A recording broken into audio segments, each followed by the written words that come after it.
Paz, crianças, tudo bom? Mais um encontro, vamos lá aprender do Senhor. Nós vamos tratar hoje sobre como podemos saber que a Bíblia ela é verdade, ou ela é verdadeira, né? Nós estudamos no capítulo passado, nós estudamos sobre como ela foi formada. Nós vimos o exemplo de Esdras, né? Nós citamos alguns exemplos também em sala de aula. Nós vimos da importância de compreender que Deus ele orientou os seus servos a compilarem a Bíblia, a juntarem, para que pudesse estar em nossas mãos hoje. Não foi isso que vimos? Ok? Nós vimos isso, e agora nós vamos estudar um pouco sobre como posso saber se tudo aquilo que nós vimos primeiro é verdade. O conteúdo da Bíblia, as histórias que a Bíblia conta, como posso saber? Vamos agora nesse momento pausar o vídeo, orar a Deus, e no resumo dessa aula eu espero que você aprenda.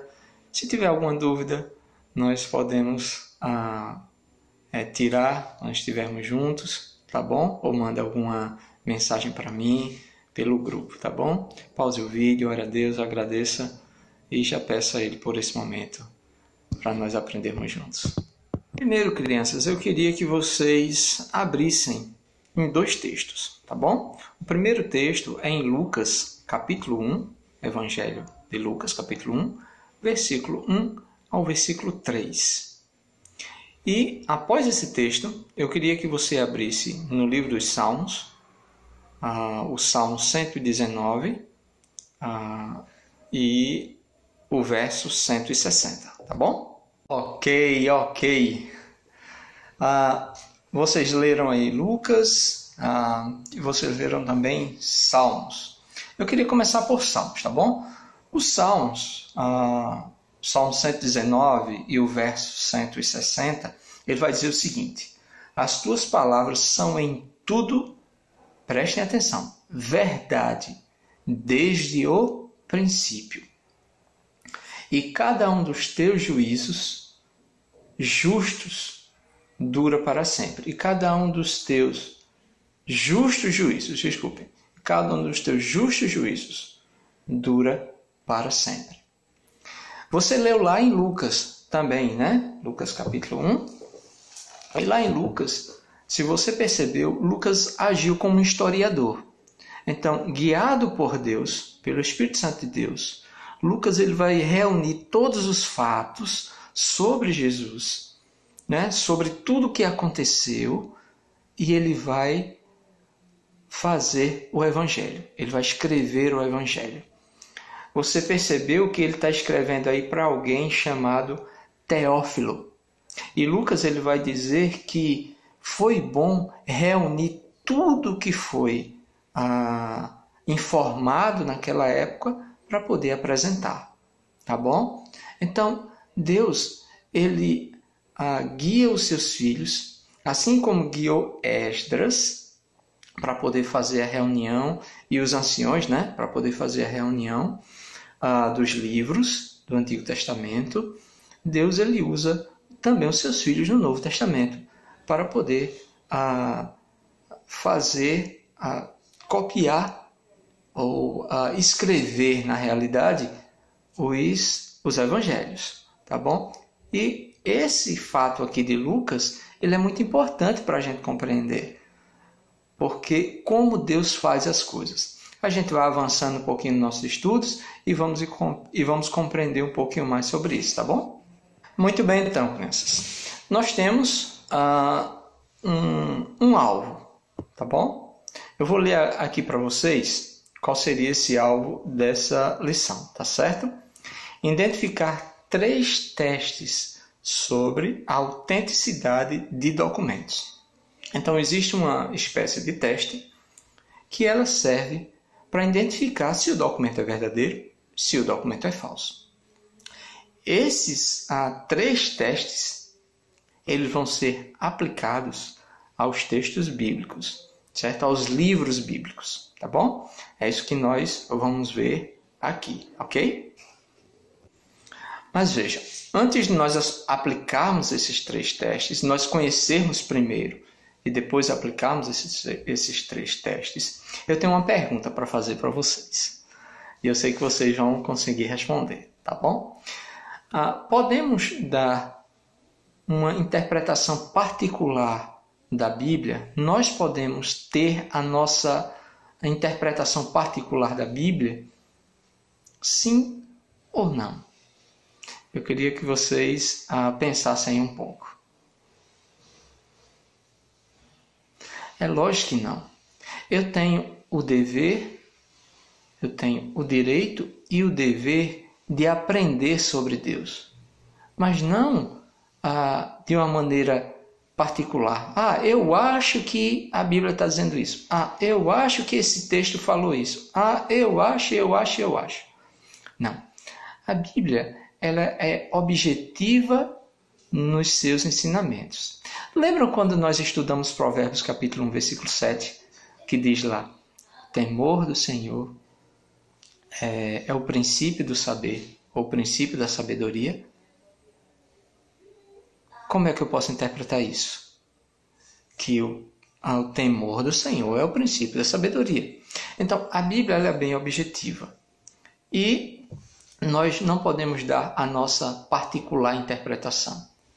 Mas existe forma, ou uma forma correta, de nós interpretarmos a Bíblia, né? Existem alguns pontos aqui que eu gostaria de conversar com vocês para que vocês aprendessem. E quando você for ler a Bíblia, você vai começar a ter um olhar mais claro, certo?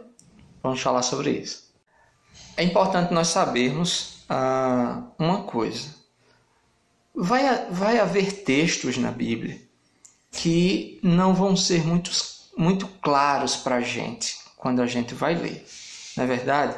Às vezes quando a gente lê o livro de Levítico, vê todas aquelas ordens que Deus deu sobre os sacrifícios, muitas vezes a gente não entende algumas coisas que aconteceram lá no livro dos reis, a prática daqueles reis, muitas vezes fica um pouquinho difícil de nós entendermos.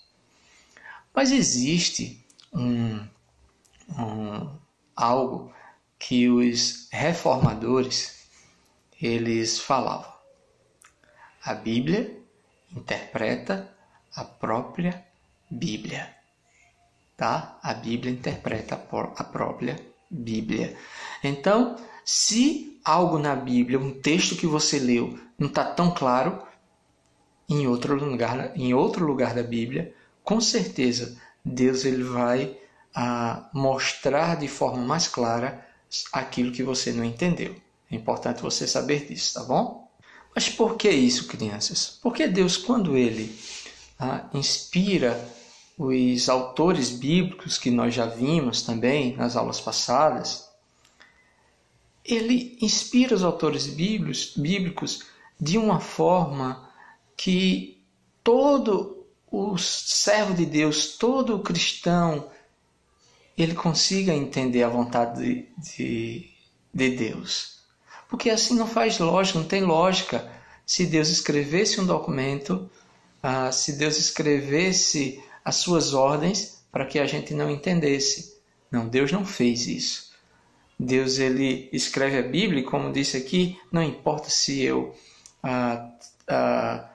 tenho um diploma na faculdade ou se eu só fiz o primeiro grau na escola, não importa. Deus ele guia o seu povo para entender e compreender sobre ele.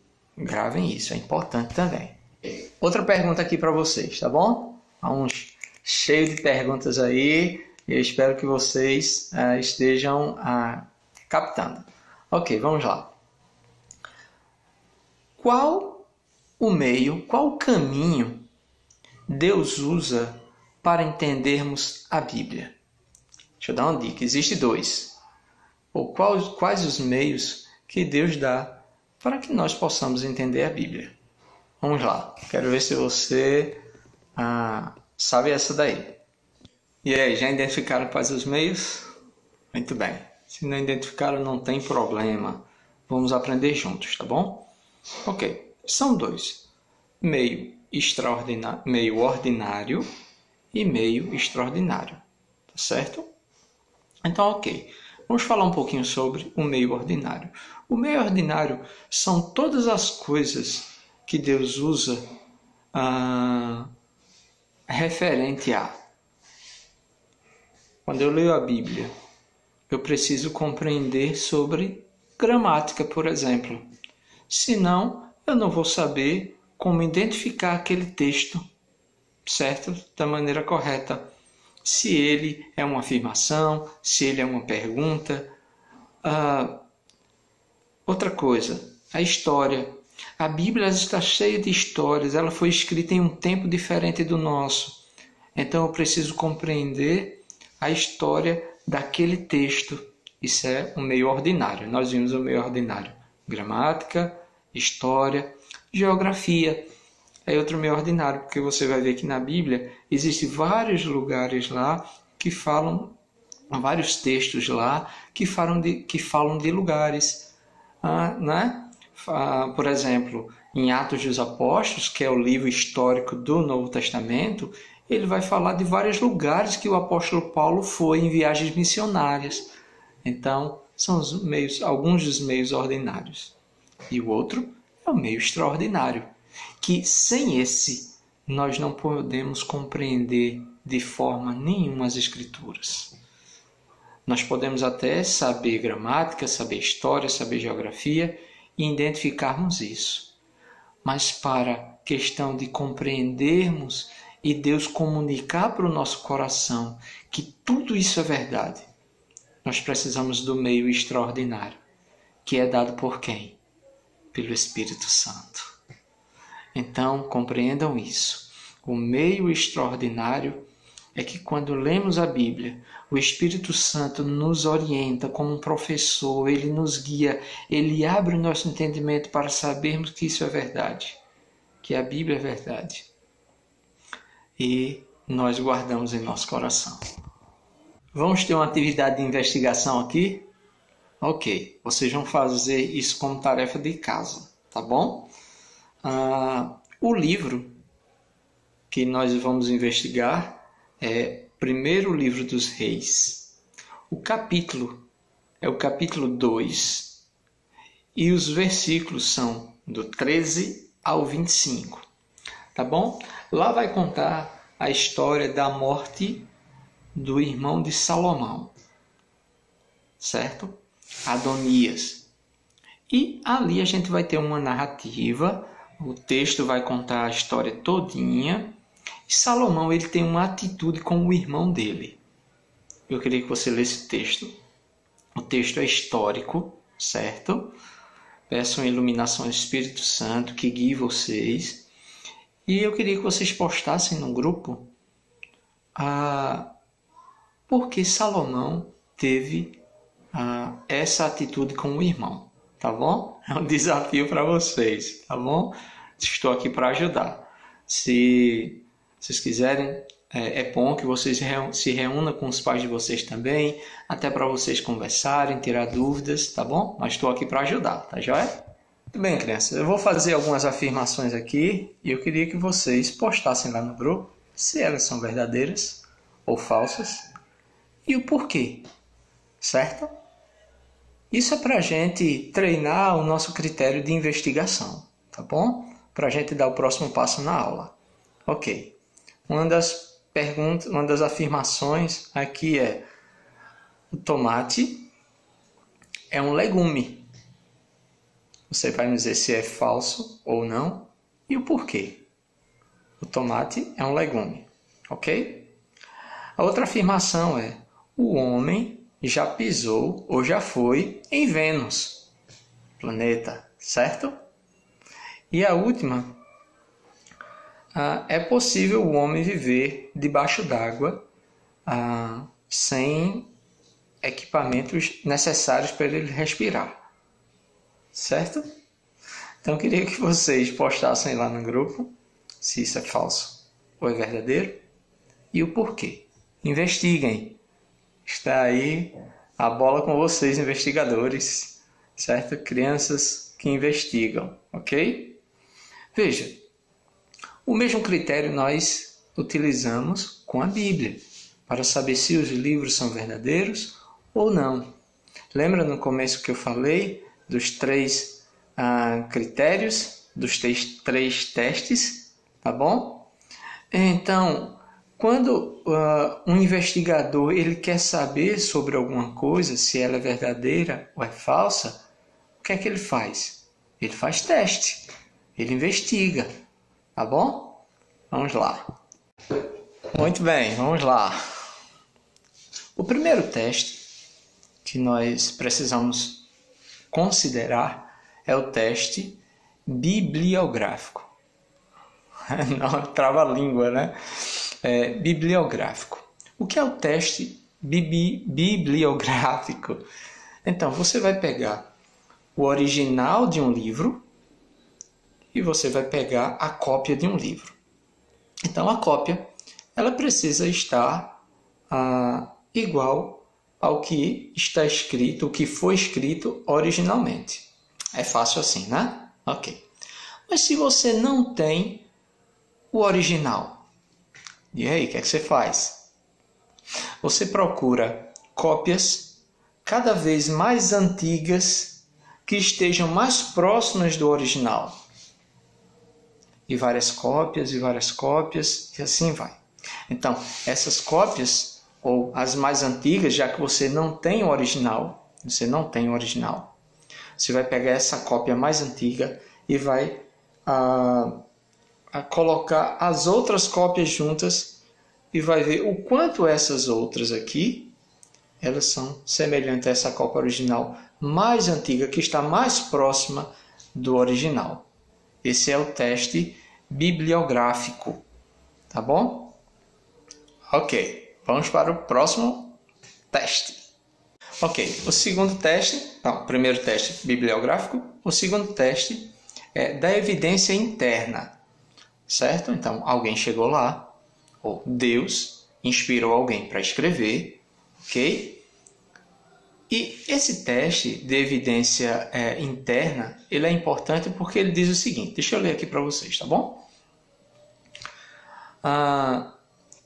É averiguar se a pessoa que escreveu o documento viu esses acontecimentos, tá? Viu os acontecimentos.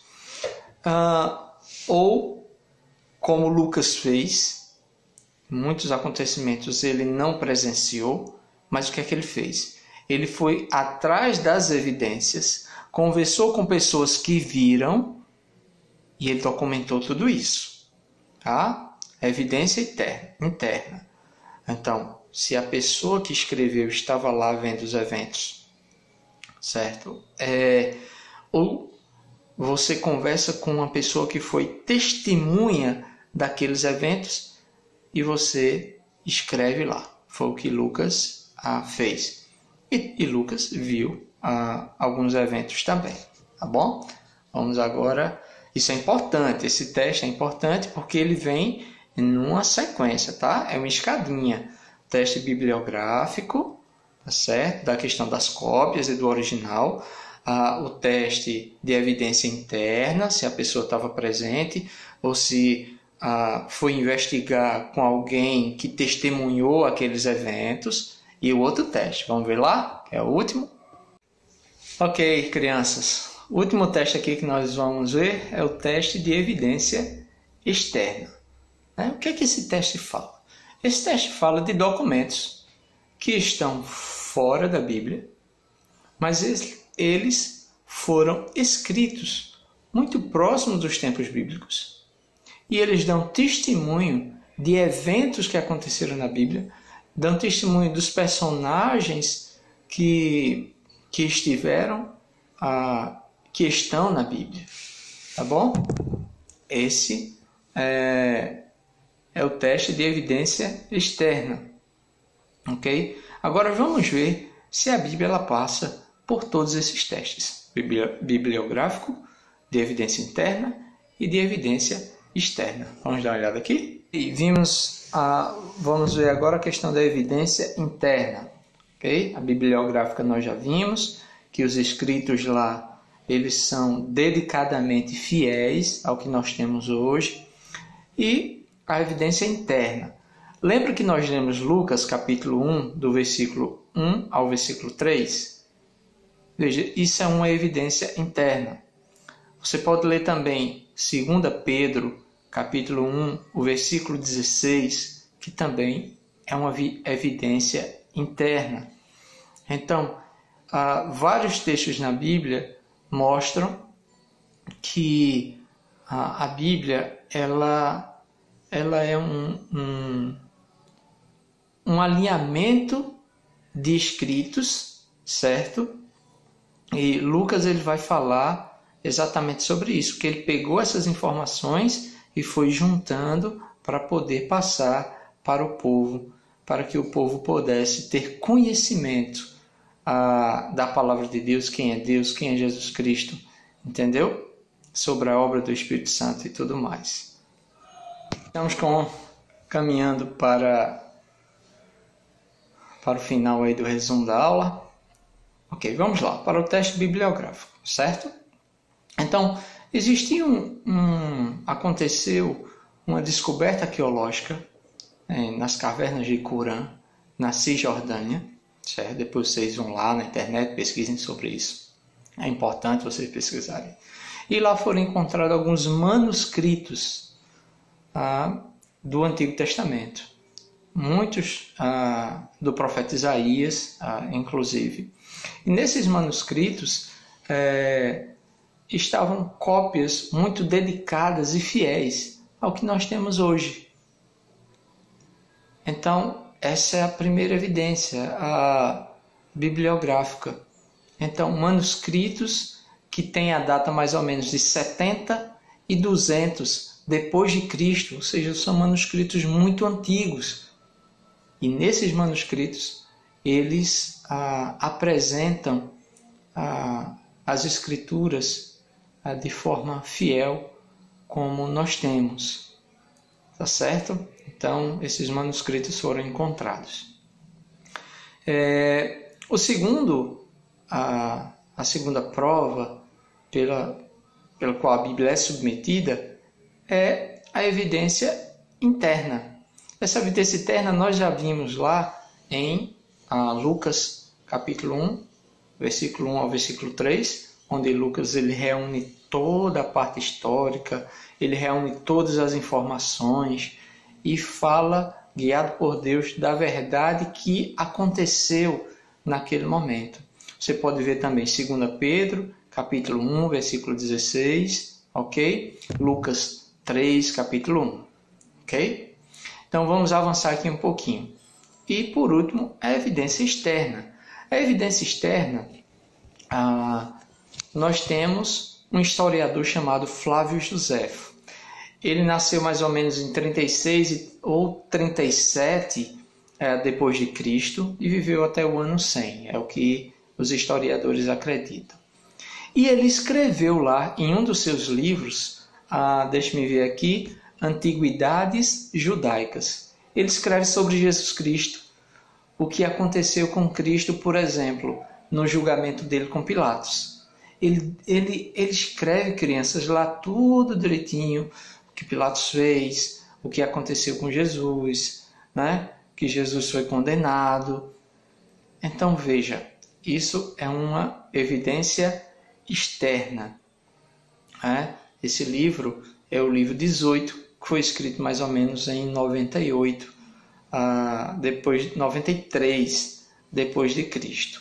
Então percebam que essas evidências que nós vimos, elas mostram as verdades da Bíblia, elas concordam com as verdades da Bíblia, tá bom? Então, o que eu gostaria que vocês fizessem também, uma pesquisa sobre os achados, os papiros do Mar Morto, né? Os manuscritos do Mar Morto. Façam uma pesquisa, leiam lá. Queria que vocês pesquisassem também sobre Flávio Joséfo. É importantíssimo, né? escritor que viveu tão perto lá há séculos antes, ok? Deixe-me ver alguma coisa mais aqui. Ok.